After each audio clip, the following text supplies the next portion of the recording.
आगे चलते हैं कवितावली से। आज वन मार्ग का जो भाग चल रहा है उसी में। जलज नयन जल जानन जटा है सिर, जौवन उमंग अंग उदित उदार हैं। और सांवरे गोरे के बीच भामिनी सुदामिनी सी, मुनि पट धारें उर फूलनि के हार हैं।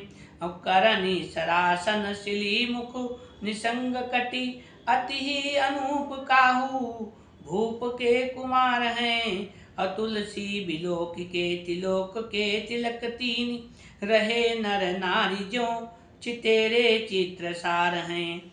मार्ग के गांव नर नारी श्री राम लक्ष्मण और सीता को देखकर आपस में इस प्रकार बातें करते हैं कि इनके नेत्र कमल के समान हैं तथा मुख भी कमल के ही समान है। इनके सिर पर जटाएं हैं और प्रशस्त अंगों में यौवन की उमंग झलक रही है।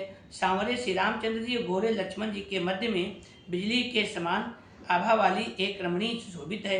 ये तीनों मुनियों के वस्त्र धारण किए हैं और इनके हृदय में फूलों की मालाएं हैं। हाथों में धनुष बांध लिए और कमर में तरकस कसे। ये किसी राजा के अत्यंत ही अनुपम कुमार हैं। गोस्वामी जी कहते हैं कि तिलोकी के इन तीन तिलकों को देखकर वे नर नारी ऐसे स्तब्ध रह गए मानो चित्रशाला के चित्र हों। आगे सोहै सांवरो कुमरु गोरो, पाछे पाछे आछे मुनि बेश दरे लाजत अनंग है।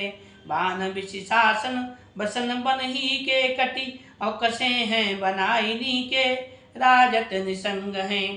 साथ निशिनाथ नामुखी पातनाथ नंदिनी सी, और तुलसी बिलो के चित्तुलाई लेत संग हैं। आनंद उमंग मन जौवन उमंग तन, और रूप की उमंग उमंगत अंग अंग है। आगे आगे सांवरे और पीछे पीछे गोरे राजकुमार सुंदर मुनिवेश धारण किए सुशोभित हैं, जिन्हें देख करके कामदेव भी लज्जित होते हैं। वे धनुष बांध लिए और वस्त्र के वस्त्र धारण किए हुए हैं। कमर में भी बन के ही वस्त्र अच्छी तरह कसे हुए हैं और सुंदर तरकस भी सुशोभित है।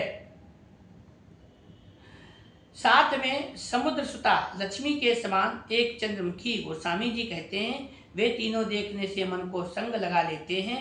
उनके मन में आनंद की उमंग है, शरीर में यौवन की उमंग है और रूप की उमंग है, अंग अंग में उमंग है। सुंदर बदन सरसीरु सुहाए नैन, मंजुल प्रसूनि माते मुकुट जटन के। असनी सरासन लसत सुचि सर कर, तून कटी मुनि पट लूटक पटनी के। नारी सुकुमारी संग जाके अंग उबटिके, विधि विध चय बरुत विद्युत छटनी के। गोरे को बरनु देखे सोनो न सलोनो लागे, और सांवरे बिल्हो के गर्भ घटत घटनी के। उनका सुंदर मुख है, कमल के समान सुहावने नेत्र हैं और मस्तक पर जटाओं के मुकुट हैं जिनमें सुंदर फूल खोसे हुए हैं। कंधों पर धनुष, हाथों में सुंदर बाण, कमर में तरकस और वस्त्रों की शोभा को लूटने वाले मुनि वस्त्र सुशोभित हैं। उनके साथ एक सुकुमारी नारी है जिसके अंगों में उबटन लगाकर उसके मैल से ब्रह्मा ने विद्युत छटा के समूह रचे हैं। गोरे लक्ष्मण जी के रंग को देखने पर सोना सुहावना नहीं मालूम होता और सांवरे कुंवर को देखने से श्याम मेघों का गर्भ घट जाता है। बल कल बसन धनु बान पानी तून कटी, रूप के निधान दामिनी बरन है। निधान गण दामिनी बरन है, और तुलसी सुतीय संग सहज सुहाए अंग। नवल कवल हूँ ते कोमल चरण हैं, और सो बसंतु और रतिपति मूर्ति बिलो के तन मन के हरण हैं।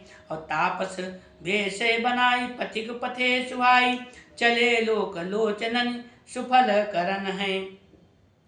बलकल वस्त्र धारण किए, हाथों में धनुष बाण लिए, कमर में तरकस कसे, दोनों राजकुमार रूप के राशि तथा क्रमशः मेघ और बिजली के रंग के हैं। साथ में सुंदर स्त्री है, अंग स्वाभाविक ही सलोने हैं और चरण कमलों से भी नया नया कमल निकला हो उससे भी ज्यादा कोमल है।